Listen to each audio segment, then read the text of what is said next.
مسیح یسوع میں آپ کی سلامتی اور پروگرام مسیحی نقطہ نظر کے ساتھ عزیزوں آپ کی خدمت میں حاضر ہوں، اور آج ہم بات کریں گے کہ خادم کی بدگوئی کرنا کیسا ہوتا ہے اور خادم کی بدگوئی کرنے سے کیا ہوتا ہے۔ اور میں اس کے لیے ویلکم کروں گی سیکھنے کے لیے پاسٹر صاحب کو۔ پاسٹر صاحب welcome to the program. Thank you بیٹے۔ کیسے ہیں آپ؟ بیٹے میں ٹھیک ہوں، آپ کیسی ہیں؟ میں بھی شکر ہے خداوند کا، بالکل ٹھیک ہوں۔ جی پاسٹر صاحب، بات ہو رہی ہے خادم کی کہ آج ہم سیکھیں کہ بڑا عام ہے کہ جسے کچھ نہیں آتا نا وہ بھی خادم کی بدگوئی کر دیتا ہے، کہہ دیتا ہے کہ خادم کو کیا آتا تھا، ایسے ہی ہم پر اپنے سیکھے ہوئے کا اثر ڈال دیا۔ جو دل میں آتا ہے خادمین کے لیے کہہ دیا جاتا ہے۔ تو خادمین کی ایسی حالت کیوں ہو گئی؟ کیا خادمین میں کوئی غلطی ہے، یا پھر جو لوگ ہیں وہ ان کو اپنا بڑا یا اپنا بزرگ یا اپنے خاندان کا سربراہ نہیں مانتے؟ یعنی کچھ نہ ماننے پہ ہی ہوتا ہے نا کہ ہم فٹافٹ بدگوئی کر دیں۔ کیونکہ اگر ہم خادم کی صورت دیکھیں کہ خادم کون بنا، تو خادم خداوند یسوع مسیح بنے، اور انہوں نے کہا کہ میں اپنے آپ کو خالی کرتا ہوں، اور انہوں نے خالق ہوتے ہوئے خادم کی صورت اختیار کی اور خدا کے جلال کو قبضہ میں رکھنے کی چیز نہ سمجھا۔ انہوں نے خود کو خالی کیا، اور یہاں تک انہوں نے اپنے آپ کو پست کیا کہ انہوں نے موت، بلکہ صلیبی موت گوارا کی۔ آج جو خادم ہے کسی کو موت دینے کا تو مقام نہیں آیا، اور نہ کبھی خداوند کرے کہ آئے، لیکن یٹ ان کی وہ جو عزت ہونی چاہیے وہ نہیں ہے معاشرے میں۔ اگر سامنے سے لوگ کرتے بھی ہیں، پریکٹیکلی کرتے بھی ہیں، نو ڈاؤٹ، لیکن بعد میں کہیں نہ کہیں بدگوئی جو ہے وہ ٹیک پلیس کرتی ہے، وہ وقوع میں آ جاتی ہے کہ نہیں فلاں خادم نے تو یہ کیا تھا، اس نے یہ۔ ایسا کیوں ہوتا ہے؟ کیونکہ خادم کا تو میں سمجھتی ہوں کہ مقام یہ ہے کہ یسوع مسیح کہتے ہیں کہ جو میری بات سنتا ہے وہ میرے باپ کی بات سنتا ہے، اور جو مجھ پر ایمان لاتا ہے وہ میرے باپ پر ایمان لاتا ہے۔ یعنی خادم کی بات پر ایمان لانا خدا پر ایمان لانا ہے۔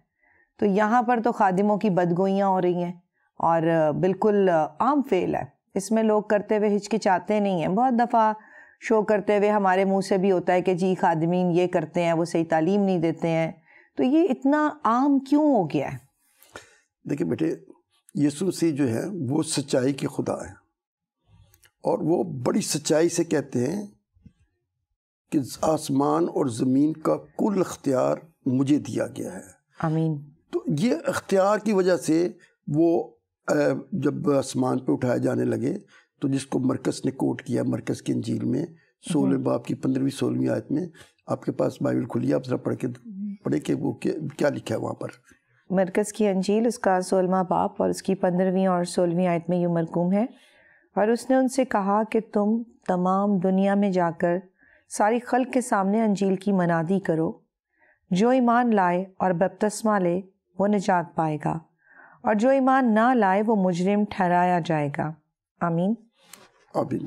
دیکھو بیٹے، یہاں پر یہ سب کے لیے حکم ہے کہ سب جا کر جب یہ ہم کلام خدا کا پڑھتے ہیں تو یہ اختیار یسوع نے، جو آسمان اور زمین کا مالک ہے، اس نے کہا کہ تم جاؤ اور سب قوموں کے درمیان منادی کرو۔ تو منادی کا اختیار تو سب کو ہے، لیکن وہی کہتا ہے یہ متی کی انجیل اس کے 22ویں باب کی 14ویں آیت میں کہ بلائے ہوئے تو بہت ہیں مگر ان میں برگزیدہ تھوڑے ہیں، اور پھر وہ جو برگزیدہ ہیں ان میں بھی استاد تھوڑے ہیں۔ سارے برگزیدہ تو استاد نہیں ہوتے۔ لکھا ہے کہ خدا نے لوگوں کو طرح طرح کی نعمتیں دی ہیں، تو استاد ہونے کی نعمت بھی کم کو ملی ہے۔ جن کو استاد ہونے کی نعمت ملتی ہے ان کے بارے میں رومیو 8 باب اس کی 30ویں آیت، رومیو 8واں باب اور اس کی 30ویں آیت میں یوں مرقوم ہے، اور جن کو اس نے پہلے سے مقرر کیا ان کو بلایا بھی، اور جن کو بلایا ان کو راست باز بھی ٹھہرایا، اور جن کو راست باز ٹھہرایا ان کو جلال بھی بخشا۔ دیکھیں کلام ہمیں یہ کہتا ہے کہ پہلے وہ ان کو چنتا ہے، پھر ان کو وہ بلاتا ہے، پھر ان کو جلال بھی دیتا ہے، لیکن ہم اس میں جلال میں قائم نہیں رہتے۔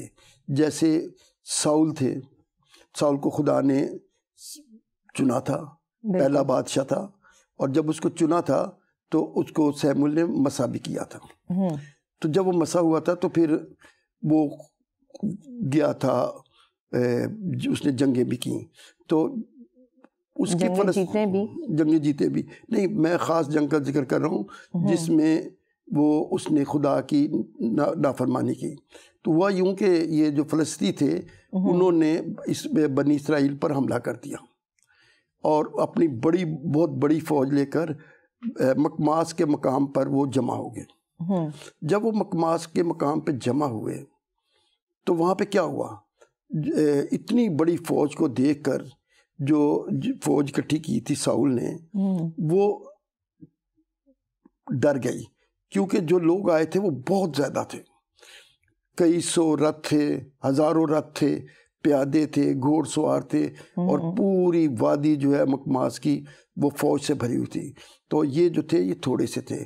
کچھ غاروں میں جا چھپے، کچھ جھاڑیوں میں چھپ گئے، کچھ ویسے بھاگ گئے. تو باقی جو تھے 600 آدمی رہ گئے. اور سیموئل نے وعدہ کیا تھا ساؤل سے کہ میں 7 دن کے اندر آ کر سوختنی قربانی جو ہے اور سلامتی کی قربانی کے ذبیحے گزرانوں گا، اور پھر اس کے بعد جو جنگ جو ہے وہ شروع کرنا. تو جو ساؤل تھا یہ وہاں پر پہنچ آیا. 6 دن انتظار کرتا رہا، سیموئل نہیں آیا. 7ویں دن بھی انتظار کر رہا تھا تو ٹائم ختم ہو رہا تھا. تو اس کے پاس صرف 600 بندے رہ گئے، اور وہ بھی اس کو چھوڑ کے جانے لگے. تو یہ بہت ہی پریشان ہوا، اور اس کے صبر کا پیمانہ جو تھا وہ لبریز ہو گیا. اس نے صبر چھوڑ دیا اور آپ کہا کہ لاؤ سوختنی قربانی اور لاؤ سلامتی کے ذبیحے میں خود ہی گزرانوں گا، جو کائن نے گزرانے تھے. تو وہ اس نے خود ہی گزران دیے. جب اس نے خود ہی گزرانے تو کیا ہوا؟ جب سے ہی وہ گزران کے نیچے اترا مذبح سے تو کیا ہوا؟ سیموئل آ گیا، اور سیموئل نے کہا تو نے یہ کیا کر دیا؟ تو نے بہت بڑی بیوقوفی کی ہے، تو نے خدا کے حکم کو توڑ دیا ہے. اور پھر اس کے بعد کہا کہ اب بادشاہ تیرے ساتھ نہیں رہے گی، تیرے خاندان سے بادشاہ چھن جائے گی. تو اسی دن سے خدا کا روح سے جدا ہو گیا.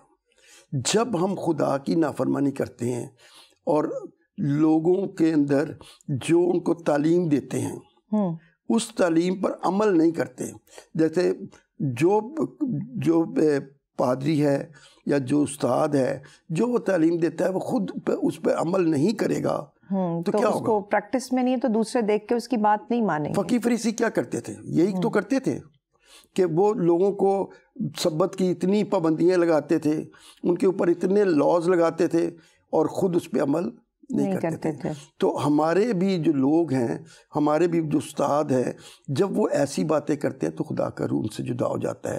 دیکھیں سب سے پہلی بات یہ ہے کہ ان کو جو کرنا، جو وہ لوگوں کو سکھاتے ہیں وہ خود بھی کرنا ہے اور اپنے خاندان کے افراد سے بھی کروانا ہے.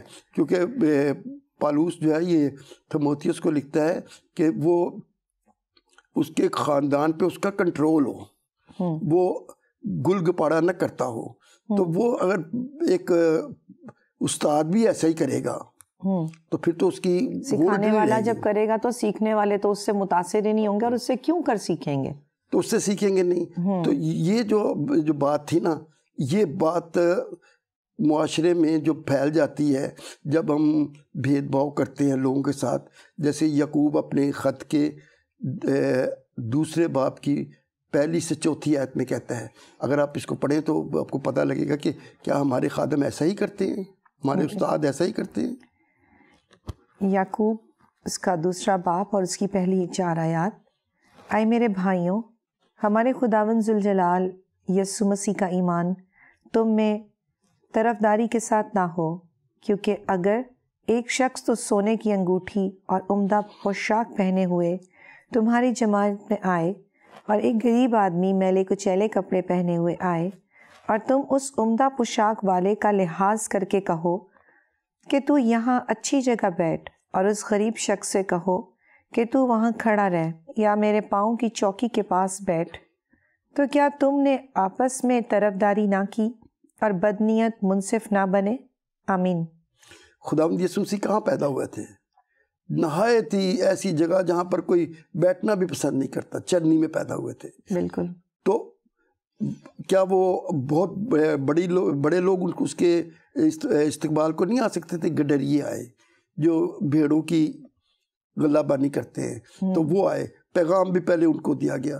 تو ہمارے خداوند یسوع مسیح تو ہمیں یہ تعلیم دی ہے کہ جو غریب ہے ان کو ان کا کسی طریقے سے بھی مذاق نہ اڑایا جائے، بلکہ ان کو پہلا درجہ دے دیا جائے تو زیادہ بہتر ہے، کیونکہ یسوع مسیح نے ہمیں تعلیم یہ دی ہے کہ تم کسی کے ساتھ وہ برا سلوک نہ کرو۔ فرسٹ کم فرسٹ سرو، جو پہلے آئے وہ آگے بیٹھ جائے، جو بعد میں آئے وہ پیچھے بیٹھ جائے۔ تو اگر لوگ ایسا کریں گے اور لوگوں کے ساتھ کرنے کے ساتھ ساتھ وہ دنیاوی خواہشوں میں بھی پھنس جاتے ہیں۔ دنیاوی خواہشیں کیسی بیٹے؟ کہ ہم اپنے بچوں کے لیے ہر چیز مہیا کریں، اچھا گھر ہو، تو جب یہ سب کچھ کریں گے تو ان کو پیسے کی ضرورت ہوگی، تو پیسے کی ضرورت ہوگی تو وہ پیسہ لینے کے لیے صرف وہاں پر دعا کے لیے جائیں گے جو زیادہ ان کو ہدیہ دیتے ہیں۔ تو یہ تو سب کچھ ٹھیک نہیں ہے، یہ اگر اس لیے تو نمک کا مزہ جو ہے وہ جاتا رہے گا۔ تو لکھا ہے کہ جو نمک کا مزہ جاتا رہتا ہے تو نہ وہ کھاد کے کام رہتا ہے اور نہ وہ ذائقہ پیدا کر سکتا ہے، تو پھر وہ کس کام آتا ہے؟ پھینک دیا جاتا ہے، اور جب پھینک دیا جاتا ہے تو وہ ساؤل کی طرح جو تھا لوگوں کے پاؤں کے نیچے آتا ہے، اور ساؤل کی طرح اس پہ بری روح آ جاتی ہے، بری روح آ جاتی ہے، اور بری روح آ کر اس کو کتنا تنگ کرتی تھی۔ تو اچھا، اس کے مقابلے میں دیکھیں جب پالوس رسول پر جب وہ لوگوں کو بہت تنگ کرتا تھا، اور اس نے ایک سرٹیفکیٹس بھی لیے تھے کہ وہ دمشق سے جو اس طریق کے لوگ ہیں ان کو پکڑ کے یروشلم میں لائے گا اور ان کو سزائیں دلوائے گا، تو جب جا رہا تھا تو اس کے اوپر جب نور چمکا تو اس کو کہا کہ تو مجھے کیوں تنگ کرتا ہے؟ تو اس نے کہا تو کون ہے؟ تو اس نے کہا میں یسوع ہوں۔ اس نے نہیں کہا کہ تو جا کے میری منادی کر یا کچھ کر، لیکن اس کو چن لیا، اس کو چن لیا۔ تو جب وہ چن لیتا ہے تو جیسے اپنے رومیو 8:30 میں پڑھا کہ چن لیتا ہے تو پھر ان کو وہ بلاتا بھی ہے، پہلے چنا ہوا تھا، پھر وہاں پر بلایا گیا، دمشق کی راہ میں اس کو بلا لیا، اور جب بلا لیا تو پھر اس کو کیسا جلال بخشا۔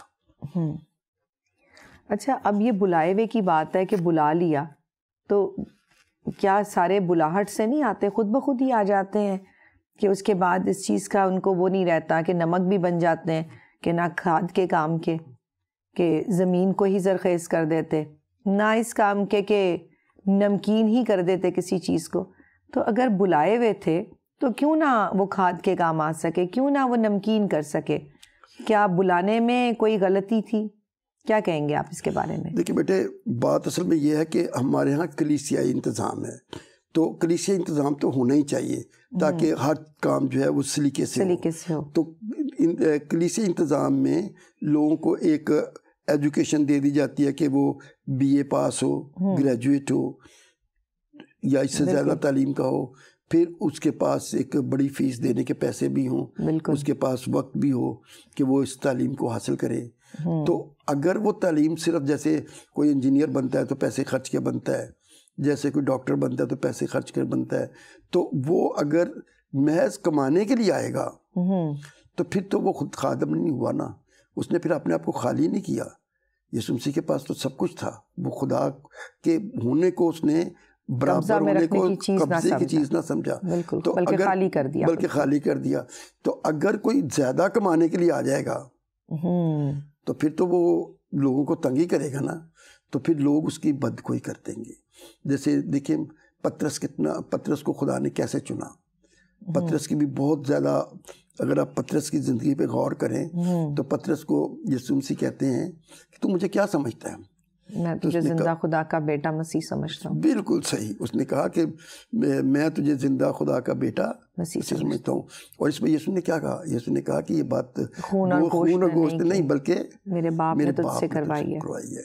پھر وہی پطرس تھا جس نے کہا کہ میں تیرے لیے مرنے کو تیار ہوں، تو اس کو کہا کہ تو آج ہی مرکب بانگ دینے سے پہلے۔ کافی مشکل چناؤ رہا پطرس کا، تو کتنا مشکل چناؤ تھا، اور پھر اس نے 3 دفعہ انکار بھی کیا کیونکہ یسوع کے منہ سے نکلی ہوئی بات تو ٹل نہیں سکتی تھی۔ یہودا اسخریوتی نے بھی پکڑوایا، چناؤ میں وہ بھی تھا، چناؤ میں تو وہ بھی تھا، لیکن اس نے توبہ نہیں کی اور اس نے اپنے آپ کو پھانسی دے دی. لیکن پطرس نے کیا لکھا ہے کہ پطرس جو تھا وہ اس پہ رنجیدہ ہوا, وہ زار زار رویا جب یسوع نے اس کی طرف مڑ کر دیکھا تو اس کو یاد آیا کہ میں نے تو وہ کام کر دیا ہے جس کا مجھے خود استاد نے کہا تھا, اور استاد نے کہا بھی تھا کہ تو یہ کرے گا, آج ہی تو کرے گا, اور اس کا پکا ارادہ تھا کہ میں ایسا کر ہی نہیں سکتا, لیکن اس نے کیا. اور پھر وہ زار زار جا کر رویا اور اپنی غلطی کا اعتراف کیا. تو یسوع نے بھی اس کے لیے دعا کی کہ یہ اس حالت میں نہ رہے. پھر اس کے بعد جب وہ تبریاس کی جھیل پر تھا تو جی اٹھنے کے بعد تو اس کو کہا کہ تو میری بھیڑیں چرا, تو میرے برے چرا. تو وہ 3 دفعہ جب کہا تو اس کو وہ بات یاد مجھے عزیز رکھتا ہے کیا جی تو مجھے عزیز رکھتا ہے. تو اس نے کہا خداوند تو خود جانتا ہے. تو جب ہم خداوند کو عزیز رکھتے ہیں تو خداوند بھی جانتا ہے اور ہمیں بھی پتہ ہوتا ہے کہ ہمارے دل میں کیا کشمکش ہے. بڑا بہترین چناؤ تھا. ایک میں آپ کو اور بات بتاتا ہوں, جو مسیح چال چلن ہے دراصل یہ اس وقت پیدا ہوتا ہے جب ہم یسوع سے محبت کرتے ہیں. اگر یسوع کی دل میں محبت ہے نا تو پھر ہمارا چال چلن, ہماری ہر بات جو ہے وہ درست ہو جائے گی. لیکن اگر مسیح سے محبت نہیں ہے نا تو پھر ہم اپنا چال چلن جو ہے وہ تول کے ہی پورا کرتے ہیں کہ یہ یہاں پر مجھے دعا کرانے جانا ہے اور یہاں پہ نہیں جانا. تو پھر وہ اپنے کول اور فیل پر پورا نہیں اترتے, تو پھر وہ بیٹے ان کے لیے مشکل ہوتی ہے. اچھا, خادم کی بدگوئی کرنا. اب دیکھیں خادم ہے کوئی, اب ہمیشہ یہی تو نہیں ہے سیناریو کہ سارے خادمین ایک ہی جیسے ہیں. خدا کے فضل سے وہ بھی ہیں جو ساؤل کی طرح, پطرس کی طرح جان دینے تک وفادار ہیں. ان کے لیے کیا ہے اگر ایسے خادموں کی بھی کوئی, کیونکہ جب ایک کی کر رہے ہوں تو 4 کی بدگوئی کرنے میں بھی کوئی حرج نہیں ہے. اور لوگ بنا سوچے سمجھے جو ہے وہ کسی کے بارے میں کوئی بھی کمنٹ دے دیتے ہیں کہ فلانے نے یہ کیا اور یہ کیا اور وہ کیا, کیونکہ ہمیں کلام مقدس میں لکھا ہے کہ ہم جو ہے نا منصف نہیں ہیں, ہم ججز نہیں ہیں, اور نہ اب تک ہمارے پاس یہ اختیار آیا ہے کہ ہم دوسروں کی ججمنٹ کریں. کیا پتہ کوئی آج ہی معافی مانگ لے اور خدا اس کو اسی وقت معاف کر دے. تو ہمارا کام ججمنٹ کا نہیں ہے. یٹ ہر بندہ جو ہے نا ججمنٹل ہوتا ہے اور وہ سامنے والے کو جج کرتا ہے. وہ اپنے منہ سے کتنا بھی اچھا کہہ دے پھر بھی لوگ جج کرتے ہیں. تو اب پاسبان جو ہے وہ واقعی سچا خدا کا خادم ہے اور اس کی بدگوئی ہو جائے, ایسے میں کیا ہوگا, ایسے میں کیا سینیریو, اور خدا کی طرف سے کیا اس کے اوپر کوئی مشکل آئے گی یا خدا اس کو بھی چھوڑ دے گا کہ چلو اب جانے دو؟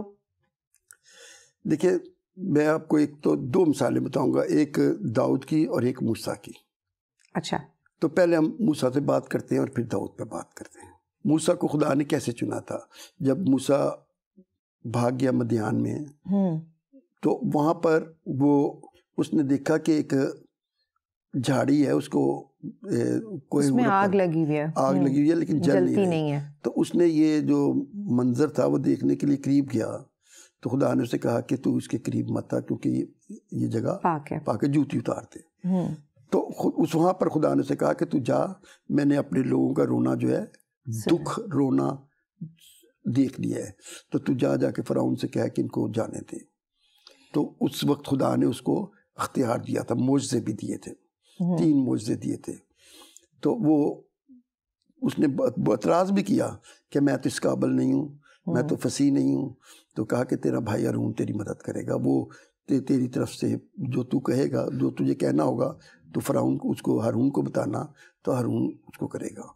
تو اور 3 معجزے اور یہ جو ہارون کی مدد تھی اس کے ساتھ وہ کیا, اور جا کر اس نے خدا کی پوری بتائی اور پوری قوم کو کامیابی سے لے کر چلا گیا. اس نے ایک کوشی عورت سے شادی کر لی. مریم اور ہارون اس کے بڑے تھے اور انہوں نے اس کو برا منایا, اور انہوں نے برا اس لیے منایا کہ یہ جو کوشی عورت تھی یہ ان کی نسل سے نہیں تھی, کیونکہ اس کا چھوٹا بھائی تھا, شاید اس نے پوچھا بھی نہ ہو اور شادی کر لی ہو, کیونکہ بائبل میں اتنی ڈیٹیل سے تو نہیں لکھا ہوا کہ اس نے وہ کن حالات میں شادی کی, لیکن اس نے شادی کی. تو جو مریم تھی اس کو بہت برا لگا. اس نے کہا کہ کیا یہ موسیٰ ہی موسیٰ سے خدا باتیں کرتا ہے, کیا خدا ہم سے باتیں نہیں کرتا؟ تو یہ اس کی جو کہانت تھی اس کو چیلنج کر دیا گیا تھا, اس کے استاد ہونے کو چیلنج کر دیا گیا تھا کہ کیا موسیٰ صرف اس سے ہی بات کرتا ہے, ہم استاد نہیں ہیں, کیا ہمیں یہ بتا نہیں سکتا تھا؟ تو اس نے جب یہ چیلنج کر دیا تو کیا ہوا, خدا نے یہ سنا تو خدا کو برا لگا کہ اس نے میرا بندہ جو دنیا میں جس کو کہتا ہے کہ میرے خاندان میں سب سے زیادہ حلیم موسیٰ ہے, تو اس کے خلاف یہ بات کی. وہ جو کر رہے ہیں ان کا جواب خادموں نے کلیسیا کو نہیں دینا بلکہ خود خداوند کو دینا ہے. تو خادموں کی بدگوئی نہیں کرنی چاہیے, اگر خادموں کی بدگوئی کریں گے تو اچھا نہیں ہے, کیونکہ خدا نے اس کو دوسرے دن ہی خدا نے اس کو کہا موسیٰ کو کہ تو ہارون اور مریم کو لے کر خانہ اجتماع کے دروازے پر آ جاؤ. تو جب وہ وہاں پر آئے تو خدا نے کہا کہ جب میں اپنے بندے موسیٰ سے بات کرتا ہوں تو روبرو کرتا ہوں, لیکن جب میں دوسروں سے کرتا ہوں تو میں خواب میں کرتا ہوں یا رویا میں کرتا ہوں. تو تجھے یہ کیسے جرت ہو گئی کہ تو نے میرے بندہ کے خلاف بدگوئی کی؟ تو بیٹے ہمیں خدا کا خوف یہ نہیں ہے کہ ہم خدا سے ڈریں, خدا کے حکموں کو ماننا خدا کا خوف ہے. تو اس نے بھی جو اپنا چھوٹا بھائی تھا اس کے خلاف بہت ساری باتیں کرتی, بدگوئی کرتی, تو اس کو سزا ملی. تو جب یہ بات ابھی ختم بھی نہیں ہوئی تھی تو اس نے خدا نے کہا کہ خدا وہ جگہ چھوڑ کے چلا گیا. تو اس کا جو پورا بدن تھا کہ مریم کا وہ سفید ہو گیا, کوڑ ہو گیا. تو جو تھا ہارون تھا اس نے کہا کہ موسیٰ سے کہ ہم سے غلطی ہو گئی, ہمیں معاف کرتے, اور تیری بہن ہے یہ, اس کو تو خدا سے دعا کر کے خدا اس کو ٹھیک کرتے. تو موسیٰ نے خدا سے دعا کی. تو موسیٰ نے کہا کہ اگر اس کا باپ اس کے منہ پر ایک دفعہ تھوک ہی دیتا تو کہ یہ 7 دن تک پریشان نہ رہتی. تو اب اس کو 7 دن تک خیمہ اجتماع کے, یعنی جو خیمہ پورا تھا جب اس کا اسرائیل کا کیمپ تھا, اس سے باہر نکال دو اور 7 دن کے بعد یہ ٹھیک ہو جائے گی. تو ایسا ہی ہوا. تو خدا جو ہے وہ ہم اپنی غلطیوں کی سزا بھی پاتے ہیں. حالانکہ خود بھی مریم جو تھی وہ نبیہ تھی اور جو عورتوں کو بہت زیادہ سکھاتی تھی, بڑی موسیٰ کی بڑی مددگار تھی. اور پھر بھی زبان کا جو گناہ ہے وہ خدا کو برداشت نہیں ہے. نہیں, اپنا بندہ اس کا بہت حلیم تھا. اور اب پتہ ہے موسیٰ تو خدا سے بھی لڑ پڑتا تھا اپنی قوم کے لیے. بہت مقامات پہ جو ہے موسیٰ نے بڑی بردباری اور دلیری سے جو ہے وہ کہ میں ان کو کیا بتاؤں گا کہ میں کس سے باتیں کر کے آیا ہوں, تیرا نام کیا ہے. تو بہت بردبار اور بہت بردباری سے بات کر کے جو ہے وہ موسیٰ کنورزیشن کرتے تھے. جب وہ تختیاں توڑ دی تو کہا میرا نام بھی کتاب اگر تم کو ایک آدمی کی طرح سب کو مار دے گا تو میرا نام بھی کتاب یاد سے کاٹ دے. یہ محبت تھی, یہ چیز جو ہے نا پس میں قوم سے محبت تھی, قوم سے. اور یہ محبت ہی جو ہے نا انسان کو اتنا فری کر دیتی ہے, اتنا آزاد کرتی ہے سوچنے پہ کہ انسان کہتا ہے کہ ٹھیک ہے اگر نہیں تو ہمیں بھی جانے دو, کوئی بات نہیں, جب سب مرتے ہیں تو ہم بھی مر جائیں. یہ محبت ہی ہے جو اس طرح کی دلیری پیدا کرتی ہے. اور وہی آپ کی بات کہ اگر خداوند یسوع مسیح سے بھی محبت ہے جس کو, وہ پھر ادھر ادھر کے کام نہیں کرے گا, پھر اس کا چال چلن جو ہے وہ مسیح تعلیم کے مطابق ہو جاتا ہے. جی پاس صاحب, بالکل ہمیں خادمین کی جو ہے بہت عزت کرنی چاہیے, لیکن یہ کیا واقعہ ہوتا ہے کہ خدمت ہے کہاں کریں, یہاں کریں یا کسی اور جگہ کریں, کیونکہ کام تو ہے کہ گڈ نیوز کو پھیلانا, اچھی خبر جو خود خدا نے ایک نیکی کا ارادہ کر کے کیا ہے, اور ہمیں بھی موقع بخشا ہے کہ ہم اس کی بارگاہوں میں دوبارہ داخل ہوں.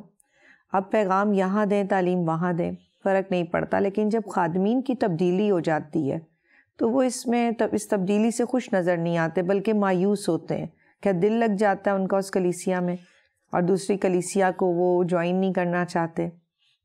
بیٹے اصل میں بات پتہ کیا ہوتی ہے کہ پادری یا استاد ایک لابی بنا لیتے ہیں اور اس لابی میں وہ بہت خوش ہوتے ہیں. تو اس لابی کے بن جانے سے وہ کلیسیا کی خدمت بھی نہیں کر سکتا اور اپنے آپ کو محفوظ سمجھتا ہے کہ مجھے اب کوئی ہلا نہیں سکتا, میرے بہت سارے پرستار ہیں, مجھے جب کچھ ہوگا پرستار تو خدا کے نہیں, وہ سمجھتا کہ میرے ہے, اگر میری کوئی ٹرانسفر ہوگی یا مجھے یہاں سے بدلے گا تو میں وہ ہنگامہ کھڑا کر دوں گا. کلیسیا میں نفاق کا باعث بنتا ہے. تو یہاں بھی میں آپ کو ایک موسیٰ کی مثال دیتا ہوں. جب موسیٰ کے مرنے کے دن قریب آئے تو خدا نے موسیٰ سے کہا کہ تو پہاڑ پہ اوپر جا اور ملک کنعان دیکھ لے جو میں بنی اسرائیل کو دینے کا جس کا میں وعدہ کیا تھا، تو دیکھ لے، کیونکہ اس کے بعد تو اپنے لوگوں میں جا ملے گا، اپنے بھائی ہارون سے بھی جا ملے گا، کیونکہ اس کے بعد تو مر جائے گا۔ تو موسیٰ جو ہے وہ پہاڑ پہ گیا، اس نے ملک کنعان دیکھا۔ جب وہ دیکھ چکا تو اس نے کہا کہ خداوند تو ایسا کر کہ میری جگہ پر ایک استاد، ایک رہبر، ایک رہنما بنی اسرائیل کے لیے مقرر کر دے، جو ان کو بھیڑوں کی طرح بکھرنا نہ دے، ان کو سنبھال لے اور ان کو منزل مقصود تک لے جائے۔ تو موسیٰ نے یہ نہیں کہا کہ تو مجھے الاؤ کر دے کہ میں ہی لے جاؤں، مجھے معاف کر دے، گڑ گڑایا نہیں، کوئی اعتراض نہیں کیا، بلکہ قوم کا خیال کیا۔ تو جب ہم یہ اپنا خیال کر کے اپنی جگہ سے ٹرانسفر نہیں ہونا چاہتے تو ہم سبق بھی نہیں سیکھتے کہ نبیوں نے کیا کیا تھا۔ کیا اس نے موسیٰ نے نفاق پیدا کیا کہ تو فلاں بندے کو بنا دے؟ اس نے کہا تو کسی کو جو لائق ہے اس کو چن لے۔ جی بالکل، بے شک۔ بہت بہت شکریہ پاس صاحب ان ساری خوبصورت باتوں کے لیے اور آج کے اس خوبصورت پیغام کے لیے۔ عزیزوں، ہم کیا کرتے ہیں؟ کیا ہم خدا کے چنے میں صرف خادمین ہی نہیں بلکہ کلام مقدس میں لکھا ہے کہ آخری زمانہ میں تیرے بیٹے اور تیری بیٹیاں نبوت کریں گے۔ آج نبوت کا دور ہے۔ آج ہر جان جو ایمان لاتی ہے وہ خداوند یسوع مسیح کو اپنے دل میں محفوظ کرتے ہیں اور پاکرو انعام میں پاتے ہیں۔ جب پاکرو انعام میں پا چکے اور اپنے آپ کو خدا کے حوالہ کر دیا، کیونکہ ہم بلائے گئے ہیں، پوری دنیا بلائی گئی ہے، لیکن برگزیدہ کتنے ہوئے؟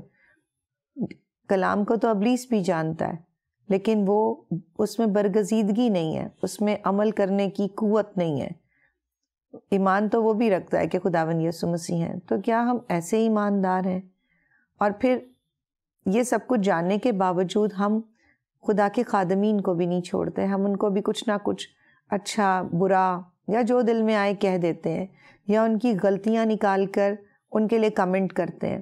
تو ضرور ہے کہ ہم اپنی عادتوں میں، اپنی باتوں میں خدا کو ناراض نہ کریں، خدا کو پریشان کرنے والے نہ ہوں، بلکہ جب بلائے گئے ہیں اور چنے گئے ہیں تو اس برگزیدگی کے خیال میں رہ کر خداوند کے نام کو جلال دیں، تاکہ اس کا جلال ہماری زندگی سے ظاہر ہو۔